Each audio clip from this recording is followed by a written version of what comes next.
మెదక్ వెళ్దాం. అక్కడ మా ప్రతినిధి సిద్ధంగా ఉన్నారు. ఎన్నికల షెడ్యూల్ విడుదలతో బరిలోకి సీఎం కేసీఆర్ ఉండబోతున్నటువంటి పరిస్థితి కనిపిస్తుంది. ఇక నెల 15 సిద్దిపేటలో సీఎం కేసీఆర్ ప్రజా ఆశీర్వాద సభ నిర్వహించబోతున్నారు. బీఆర్ఎస్ నేతలతో కలిసి సిద్దిపేటలో సభాస్థలిని పరిశీలించారు మంత్రి హరీష్ రావు. ఇక సిద్దిపేట నుంచే ప్రచారం మొదలు పెట్టాలనుకున్నటువంటి కేసీఆర్ దానికి సంబంధించిన కార్యక్రమాలు ఇప్పటికే జరుగుతున్నటువంటి పరిస్థితి కనిపిస్తుంది. ఎన్నికల నగారా మోగడంతో ప్రజల్ని ప్రసన్నం చేసుకునే దిశగా ర్యాలీలు, సభలు, సమావేశాలు నిర్వహిస్తున్నారు. ఇక ఈ సభకు సంబంధించి పూర్తి అప్డేట్స్ అందిస్తారు. సో చెప్పండి సునీల్. సీఎం కేసీఆర్ అసెంబ్లీ ఎన్నికలకు సంబంధించి ప్రచార బరిలోకి దిగనున్నారు. ఈ నెల 17వ తేదీన సిద్దిపేటలో ఆయన ప్రజా ఆశీర్వాద పేరుతో బహిరంగ సభను ఏర్పాటు చేయనున్నారు. ఈ మేరకు సభాస్థలి ఏర్పాట్లు తదితర అంశాలపై మంత్రి హరీష్ రావు ఈరోజు సిద్దిపేటలో పర్యటించారు. సభాస్థలిని పరిశీలించారు స్థానిక బీఆర్ఎస్ నేతలతో కలిసి. అయితే సిద్దిపేట అభ్యర్థిగా ఉన్నటువంటి మంత్రి హరీష్ రావుకు సంబంధించి మద్దతుగా సీఎం కేసీఆర్ బహిరంగ సభలో పాల్గొని అదేవిధంగా మంత్రి హరీష్ రావును గెలిపించాలని చెప్పి కూడా ఆయన విజ్ఞప్తి చేయనున్నారు. అయితే గత కొంతకాలంగా చూసుకున్నట్లయితే సీఎం కేసీఆర్ కొంత అస్వస్థతకు గురైన నేపథ్యంలో ఆయన తిరిగి కోలుకున్న పరిస్థితులు ఉన్నాయి. ఈ నేపథ్యంలో ఇప్పటికే మంత్రి హరీష్ రావు వివిధ నియోజకవర్గాలను చుట్టేశారు. ఇప్పటికే పలు అభ్యర్థులకు సంబంధించి అయితే ఆయన ప్రచారం కూడా చేసినటువంటి పరిస్థితి ఉంది. ఉమ్మడి మెదక్ జిల్లాలోని దాదాపుగా అన్ని నియోజకవర్గాలు ఆయన చుట్టేశారు. బీఆర్ఎస్ అభ్యర్థులను గెలిపించాలని చెప్పి కూడా చెప్పారు. పెండింగ్ పనులను కూడా పూర్తి చేయాలని ఇప్పటికే ఆదేశించిన నేపథ్యంలో గతంలోనే అంటే ఎన్నికల కోడ్కు ముందే ఆ కార్యక్రమాలన్నీ కూడా పూర్తయిపోయాయి.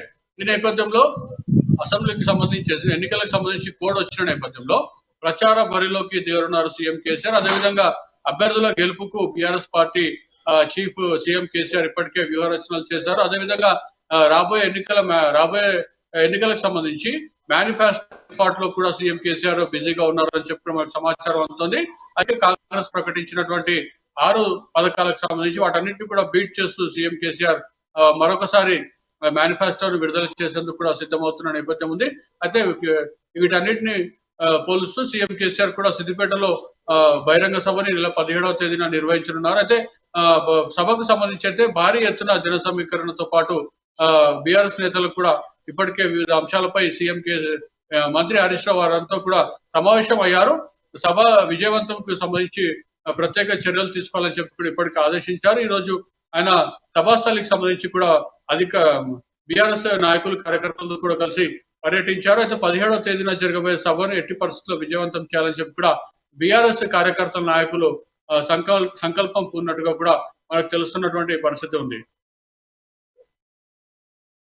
సభకు సంబంధించి ముందస్తు ఏవైతే పర్మిషన్ తీసుకున్నటువంటి పరిస్థితి ఏమైనా ఉందా? అలాగే సభకు సంబంధించినటువంటి రూట్ మ్యాప్లు ఇవన్నీ కూడా ముందు ర్యాలీ ఒక నిర్వహించే కనుక అవకాశాలు ఉంటే ర్యాలీకి సంబంధించినటువంటి డీటెయిల్స్ కూడా పోలీసులకు చెప్పాల్సి ఉంటుంది. సో ఆ నేపథ్యంలో ఇప్పటివరకు పోలీసులకు పర్మిషన్ తీసుకున్నటువంటి పరిస్థితి ఏమైనా ఉందా? ఆ డీటెయిల్స్ ఏమైనా తెలుసా?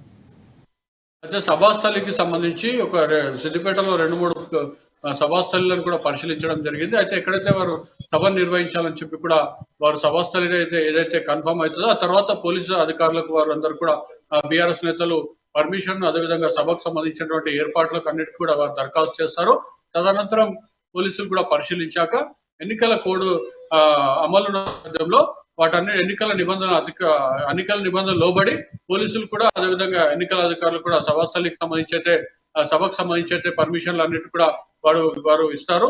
అయితే ఇప్పటికైతే సభాస్థలికి సంబంధించి అయితే 2-3 చోట్ల వారు పరిశీలించడం జరిగింది. దాంట్లో ఒకటి ఫైనల్ కాబోతుంది. ఆ తర్వాత సభాస్థలికి సంబంధించి అయితే అనుమతులు, మీరు అన్నట్టుగా ర్యాలీలు, సీఎం కేసీఆర్ పర్యటనకు సంబంధించి అన్నిటి కూడా రూట్ మ్యాప్, అదేవిధంగా పోలీసు అధికారుల భద్రత తదితర అంశాలు కూడా మరో రేపు ఎల్లుండి పూర్తి స్థాయిలో ఒక కొలిక్కి వచ్చే అంశాలుగా మనకు కనిపిస్తున్నాయి.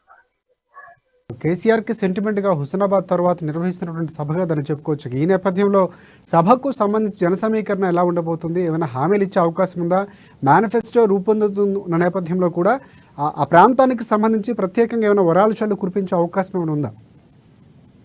అయితే సిద్దిపేట జిల్లాలో మనం చూసుకున్నట్లయితే సిద్దిపేట, దుబ్బాక, గజ్వేల్ నియోజకవర్గాలు వస్తాయి. హుస్నాబాద్ నియోజకవర్గం కూడా వస్తుంది. హుస్నాబాద్ లో మొదటి సభ ఉన్న నేపథ్యంలో, రెండవ సభగా సిద్దిపేట సభ ఉన్న నేపథ్యంలో హుస్నాబాద్ అనంతరం ఈ 3 అంటే సిద్దిపేట, గజ్వేల్, దుబ్బాక నుంచి కూడా జన సమీకరణతో పాటు సిద్దిపేటలోని అన్ని ముఖ్యమైన ప్రాంతాల నుంచి కూడా పెద్ద ఎత్తున బీఆర్ఎస్ నేతలు, కార్యకర్తలు వచ్చేందుకు ఇప్పటికే సిద్ధమైనట్టుగా మనకు సమాచారం అందుతుంది. ఎట్టి పరిస్థితుల్లో కూడా సభ విజయవంతం చేసేందుకైతే మంత్రి హరీష్ రావు కంకణం కట్టుకున్నారని చెప్పవచ్చు. అదేవిధంగా స్థానిక నేతలతో పాటు కోఆర్డినేషన్ సంబంధించి అయితే అందరి నాయకులతో పాటు బీఆర్ఎస్ సంబంధించిన ముఖ్య నేతలు కార్యకర్తలతో కూడా మంత్రి హరీష్ రావు సమావేశం నిర్వహించారు. అయితే వారందరూ కూడా సభకు సంబంధించి అయితే ఏర్పాట్లు చేస్తున్నటువంటి పరిస్థితులు, సభ ఎట్టి పరిస్థితులు విజయవంతం చేసేందుకైతే బీఆర్ఎస్ నేతలు మంత్రి హరీష్ రావు మాత్రం సిద్ధమైనట్లు కూడా సమాచారం అవుతుంది. రైట్. ఎవరెవరు సభకి సంబంధించి అంటే ఎమ్మెల్యే అభ్యర్థులుగా ఖరారు చేసినటువంటి నేతలు ఎవరే హాజరయ్యే అవకాశం కనిపిస్తుందా?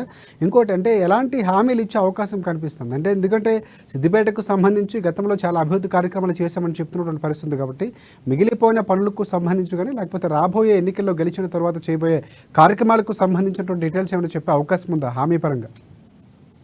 అయితే సిద్దిపేట సభలో చూసుకున్నట్లయితే దుబాక ఎమ్మెల్యే అభ్యర్థి, ప్రస్తుతం మెదక్ ఎంపీగా ఉన్నటువంటి కొత్త ప్రభాకర్ రెడ్డి, అదేవిధంగా మంత్రి హరీష్ రావు, సిద్దిపేట అభ్యర్థిగా ఉన్నటువంటి హరీష్ రావు సభలో పాల్గొనున్నారు. అదేవిధంగా సీఎం కేసీఆర్ ముఖ్య అతిథిగా పాల్గొనున్నటువంటి పరిస్థితి ఉంది. అయితే ఈ నేపథ్యంలో మీరు అన్నట్టుగా హామీలకు సంబంధించి మనం చూసుకున్నట్లయితే అదే తేదీన వారు మేనిఫెస్టోను కూడా విడుదల చేస్తారని చెప్పి కూడా సమాచారం అందుతుంది. మేనిఫెస్టో కనుక హుస్నాబాద్ లో కనుక మేనిఫెస్టోని విడుదల చేస్తే అవే అంశాలు కూడా ఇక్కడ మళ్ళీ చెప్పే పరిస్థితి ఉంటుంది. మరోవైపు సిద్దిపేటకైతే ఇప్పటికైతే రైల్వే లైన్ తో పాటు 1000 పడకల ఆసుపత్రి, అదేవిధంగా 4 లైన్ కానివ్వండి, లేదంటే వివిధ అభివృద్ధి పనులు, ప్రాజెక్టులు వీటన్నిటిని కూడా ఇప్పటికే పూర్తి చేసిన నేపథ్యంలో ఇంకొన్ని ఏవైతే ఇంకా అవసరం ఉన్న వాటికి సంబంధించి అయితే సీఎం కేసీఆర్ మాట్లాడబోతున్నారు.